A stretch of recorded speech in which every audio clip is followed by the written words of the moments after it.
Up next, we're gonna take a quick break from real estate and go technology. We have with us now a speaker from Acer Philippines Incorporated. Acer has announced its key strategies that includes 9 directions under 3 major pillars. They are committed to reducing their carbon footprint and emissions with 3 dimensions of business operation. That's number 1. There's product and service, which I'm sure a lot of you are familiar with already. And then let's not forget the value chain. So everybody, let's listen up to their net zero strategies. We have with us the Senior Manager for Consumer and Gaming Products. Ay, wait. He will talk sustainability, ha? Not gaming. Okay, ladies and gentlemen, we have Mr. Anthony Gob. Hi, sir. Gaming daw, oh, na-excite.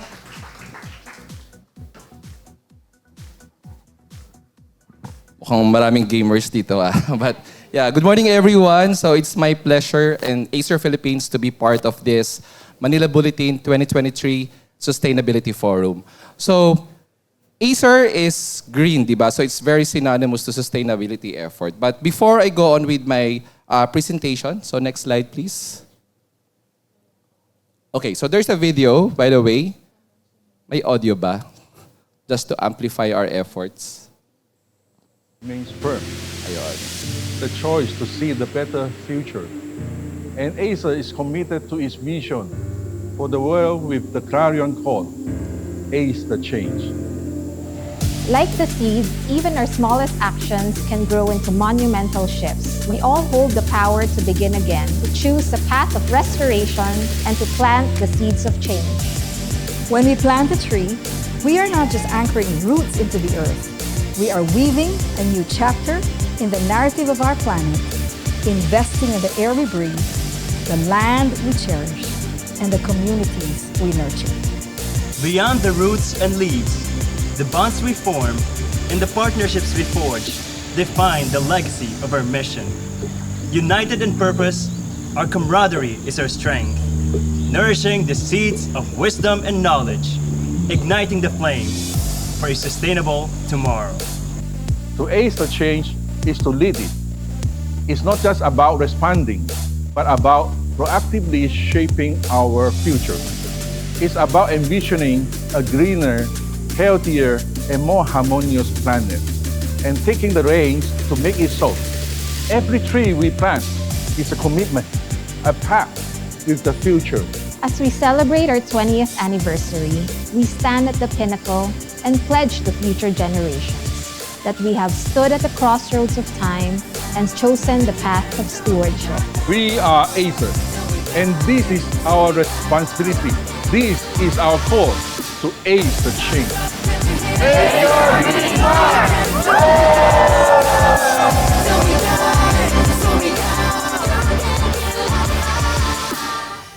Okay, so that is part of our, thank you. So that's part of our Make Your Green Mark campaign as we celebrate our 20th anniversary this year.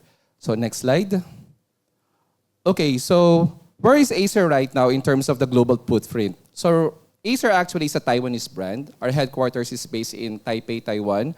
We're 47 years in terms of the global presence. Well, this year is extra special because we are celebrating our 20th anniversary. Our long-term mission actually is breaking the barriers between people and technology. But the big question is what's next after bringing together all our product portfolio, meaning from laptop, desktop, display products, and projectors. Next slide. Okay, so just a review in a nutshell, where is Acer right now in terms of our market share? According to IDC, meaning based on shipment, Acer is number 1 PC brand here in the Philippines for 14 consecutive years from 2009 to 2022, and 27% total PC market share, meaning combined notebook and desktop from consumer and commercial. Next slide. For notebook, according to GfK, meaning this is more on sell out to the customer like you, consumer, or to our corporate clients, we're also number 1 with 32% total notebook market share last year. And for the gaming business, we're 40% market share, which make us number 1 gaming PC brand here in the Philippines. Next slide. Now, for desktop, we're also number one, and we're happy to share that in terms of the branded computers, meaning hindi kasama ang white box or clone computer, we're also number one with 38% market share. And for all-in-one computer, we're also number one with 32% market share. Next slide. For display products, meaning these are the monitors, whether consumer monitors or gaming monitor, we're also number one in 2022 with 22% market share. Next slide. And lastly, not only for the consumer, but will also nurturing business opportunities for the commercial space with 60% PC market share for government. And we're very number one in education market with 45% market share last 2022. Next slide. Now, the big question is, what's next with Acer? So, for Acer, we create tangible and intangible social values for a better future. Next slide. And this is where our sustainability efforts comes in. So this is our framework for our sustainability efforts. Integrated sustainable governance, pioneering green innovation, and comprehensive sustainable impact. Next slide. Okay, last 2021, we began bringing together our employees and supply chain partners to expand the reach of sustainability efforts by launching the Earthion initiative. So what is this Earthion initiative? So our goal is to build everyone together, from our employees to our suppliers, meaning the ODM, the one who supplies the memory, the hard drive, our industry partners like Microsoft, NVIDIA, Intel, AMD, to solve our environmental challenges with innovative and integrated solution. And the good thing, last year, 2022, 60% of our critical suppliers have committed to renewable electricity to reduce the carbon footprint. Next slide. So what is our responsible supply chain? So responsible supply chain meaning pare-parehas lang naman ng computers eh. Diba? If you, with our friendly competitors, we have the same components from memory, from hard drive, from operating system. But with Acer, beyond the business, we also focus our social and environmental value by building a foundation of respect for human rights and working diligently towards a sustainable supply chain. Next slide. So this is the framework that we created for our supplier social environmental management process bago mabuo ang isang simpleng laptop that you can see in the retail stores. So we have our implementation and agreement, risk assessment, auditing and validation, and ongoing improvement and capability building. Next slide. So since we crafted our sustainability efforts and the framework or the blueprint, next slide please. Okay, this is our 3 pillars in terms of our accomplishment for our sustainability goals. So we divided into 3. We have our circular economy, climate change, and social impact. For circular economy, we want to achieve the sustainable design, recycled materials, and reduced plastic packaging. So later on, I'll show you our notebook that is environmentally friendly or made of recycled materials. So with that goal, last 2022, what we accomplished is 17% of the material that we created for our notebook is more on the PCR plastic content, which our goal is to have 20 to 30% of PCR plastic content in computers and display. For climate change, which is more on renewable energy, energy efficiency, and carbon reduction, our goals for 2025 is to achieve 60% renewable electricity usage. And by last year, we achieved already 44%. Also, one of our goals is to achieve 45% reduction in average computer energy consumption, in which last year for notebook computer, we already achieved 39%, and for desktop computer, we achieved 35%. And lastly, for the social impact, what we want is to have environmental friendliness, IT education, which we are building through our Acer Academy, and at the same time, employee engagement, which last year, we achieved already 71% of employees engaged into Project Humanity, which is evident from the video that I've shown earlier, and 78% for global employees that are already achieved or engaging for the sustainability efforts. Okay, next slide. Okay, so this is our Acer Net Zero strategy. So I will introduce what is this Acer Vero is all about. Next slide, please. Okay, so what is this Vero notebook? Have you heard the Vero notebook if you visited our Acer concept stores in Cyberzone, in SM Mall? So nakita ninyo, meron siyang banner notebook sa gitna ng aming concept store. We call it our Acer Vero. So what is this Vero is all about? Vero is our green notebook, so which is more on for sustainable material, green identity, green packaging, energy saving, repairability, upgradability, and minimum add-on treatment. Next slide, please. Okay, so this Vero is made of recycled materials. So may nagtanong before, is it just to show that parang meron lang talagang ma-position kayo na, okay, it's an environmental friendly notebook? No, it's not more on like parang, sige, meron kaming environmental friendly notebook, but the material is like the usual metal or plastic. But for Acer, this is an innovation and it's our effort to continuously break the barriers between people and technology. We are using the PCR plastic. So what is this PCR plastic is all about? So later on, I'll show you ano ang Acer Vero recycled material. Next slide. Okay, so PCR stands for post-consumer recycled. So post-consumer recycled, so it's more on yung mga waste or yung mga garbages na meron tayo, then we are converting it to material for sustainability. So more devices are made for plastic, produced, thrown away, and plastic pollution. So ito yung mismong process kung paano nako-convert ang isang waste or garbages to turn into a material for us to use in our Acer Vero laptop. So from waste collection, transport to MRF, up to bundling, shredding, washing, then magiging na siyang part of the Vero. So yung small particles, binuo siya para gamitin namin as the chassis for our Acer Vero notebook. Okay, next slide.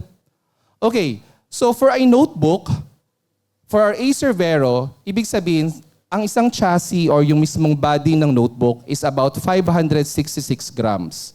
So for Acer Vero, 30% is PCR recycled or post-consumer recycled. Meaning, 170 grams of the notebook is made of recycled materials.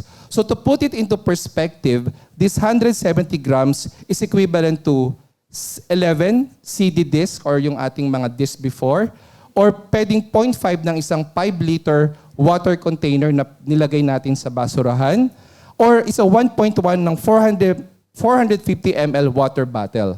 So in short, those waste or plastic materials, we are converting it in such a way that we are using that specific PCR to use it in our chassis for our Acer Vero notebook.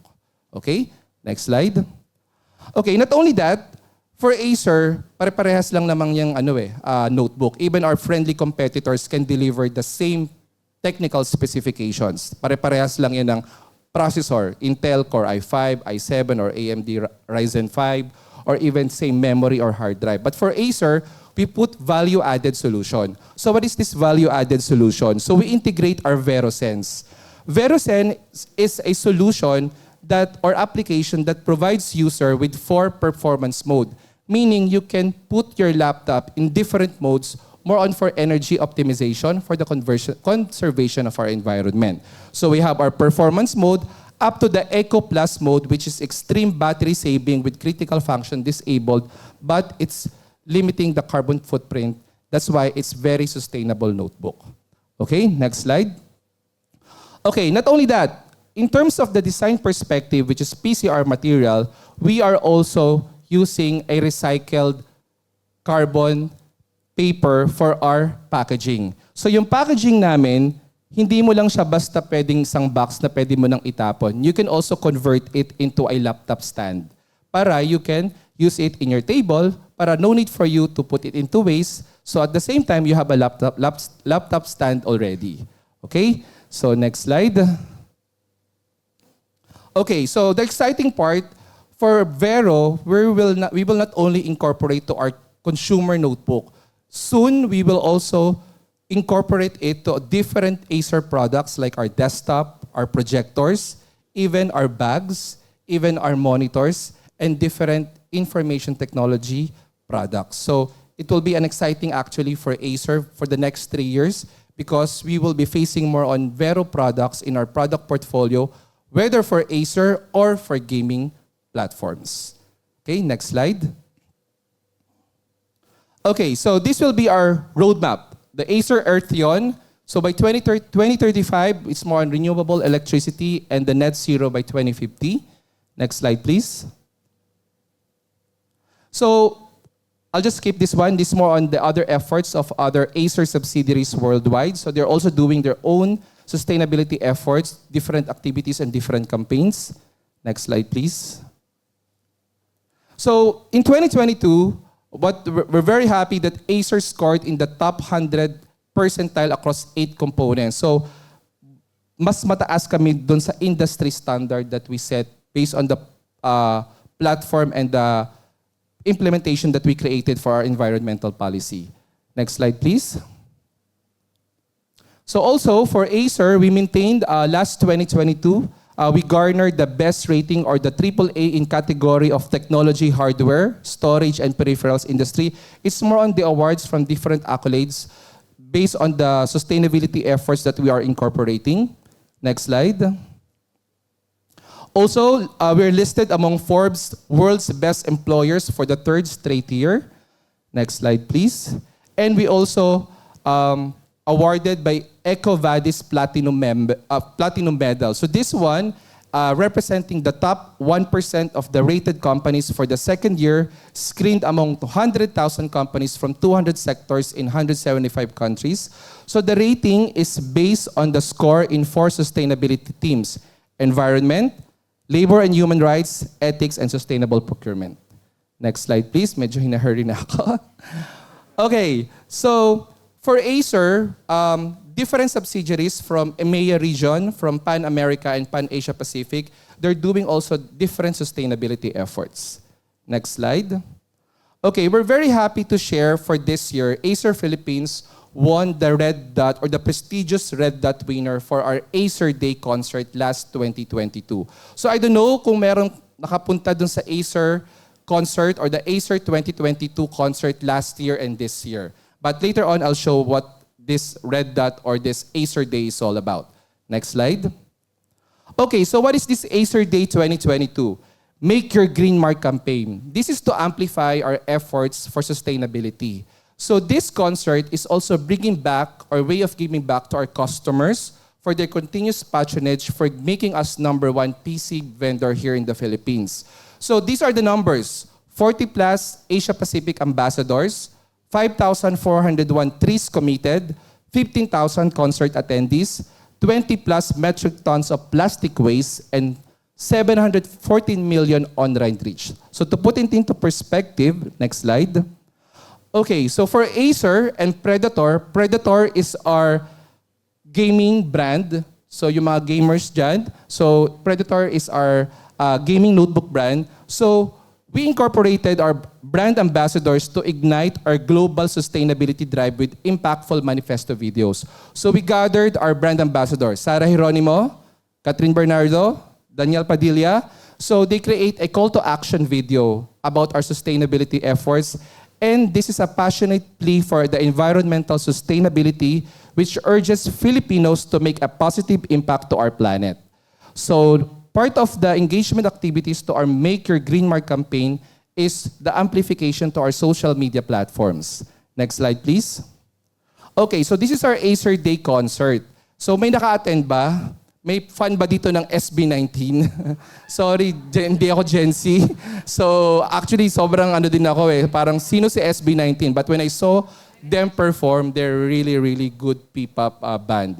So part of our 2022 concert across genre, from Parokya ni Edgar, Sakta Budlo, Mayonnaise, and different artists, we gathered them together for the Make Your Green Mark concert. Pero hindi lang siya simpleng concert. Ano bang meron sa concert na to? For tickets, once you purchase a tickets, part of the amount will go to our Green Earth Heritage. So we support a sustainable organization na meron kaming ibibigay sa kanilang fund to create more sustainability efforts. So tickets earned through the green initiatives like monetary donations to the Green Earth Heritage Foundation and plastic contributions to the Plastic Flamingo made this event a milestone in environmental commitment. Another thing, kung wala kayong masyadong budget nung time na yon, once you donated a specific amount of plastic waste material, it will be converted and magkakaroon ka din ng free ticket as long as nag-donate ka nung time na yon. So it's another portion. That's why we had almost 15,000 attendees in Mall of Asia Arena. Next slide, please. Okay, Acer raises 1.3 million, commits 5,401 trees for forest rehab, uniting music and sustainability for a greener tomorrow. So for every notebook that you purchased during the promo duration of our Make Your Green Mark campaign last year and this year, part of that, meron kayong seedling na idodonate dun sa tree planting activity namin. So for every purchase of one laptop, one seedling ng tree na idonate namin dun sa isang watershed in Bulacan. Next slide. And also, Acer and the Plastic Flamingo transformed 20 tons of plastic waste into eco-lumber marble. So yung na-mention ko earlier, we captured and we gathered almost 20 tons of waste. At yung waste na yon, dinonate namin siya sa PLAF. So PLAF is a third-party organization. And at the same time, nagkaroon kayo ng free ticket dun sa Acer concert. Next slide. So that is our Make Your Green Mark campaign. So I think this is the last slide, and another video is a collective effort to show our initiative, not just breaking the barriers between people and technology, but creating sustainability efforts. Can you please play the video?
Alright, so that video actually captured our efforts for sustainability, and cliché as it may sound, for Acer, the best is yet to come. So thank you and good morning. Mr. Totti or Anthony Gob, who I'm going to ask one question. Punta tayo dito kasi hindi nga pala Acer yung laptop na nakita. It's not his device, ha? It's not his device. It's not my device. Oh, Baka just to be clear, okay? It's not his device because baka mamaya Sir Oli Chan siya na mag-lecture habang naglo-load. Baka mga Taiwanese pumunta dito. Okay. Okay, here's my question. Again, seeing the new line, the Vero line, of course, here's my natural question after seeing all that. Is it more affordable or expensive to go sustainable? Because again, replacing plastic, recyclable, price points. Okay, the good thing with Acer kasi, we have entry level, we have mid-range, and we have high-end to cater for different technical specifications of the consumer market. For Vero, we have actually 40,000 plus na SRP. So that's our SRP. So you can see it actually on our major retail stores. We have one SKU at 42,999. So for me, it's very affordable with the i5, 8 gig, and 512 SSD specifications. So, but we also have high-end kasi it really depends on the specs. Because we're not talking to just students, we are talking to corporations and companies who might want their technology capabilities as well sustainable in the future. So we can customize actually, but for Vero, we created i5 and i7. So it really varies on the specifications, but I can safely answer na about 40,000 to 50,000 SRP, standard retail price. Okay, and moving forward, will the Vero line lead the way? For now, you're offering it as an option. Will it now take center stage? Do you see that happening with your brand? It will be for just products? part of the product portfolio. Meaning we still have the Predator gaming, we have the Nitro gaming, we have the Aspire models. Vero will be just portion. It will be portion, but it will continue. The sustainability Yes, practices, every meaning year. replacing. Yeah, so there is a parts. roadmap because we are also dependent to our industry partners like Intel, AMD, Microsoft. So, for example, right now we're on the 13th generation Intel processor. So right now the Vero lineup is more on Intel 13th generation. But for next year, it will be 14th generation. So we will phase in another model na naka 14th gen na siya. Okay, well, So, andun pa siya. Kumbaga, may roadmap siya every year, but more on transition period lang. Iba lang siya ng iba ng model number, but the essence of the Vero will always be there. there you go. So even when it comes to technology, especially devices, you know how Filipino habits are. Every year you change and all that, which is of course waste. Yeah. So now you got to think about how those come in the picture as well. Thank you very much. A round of applause Thank for you, thank Toti you, Gob thank you. Thank you, from Isa. Acer. Thank Thank you. Thank you very, very much.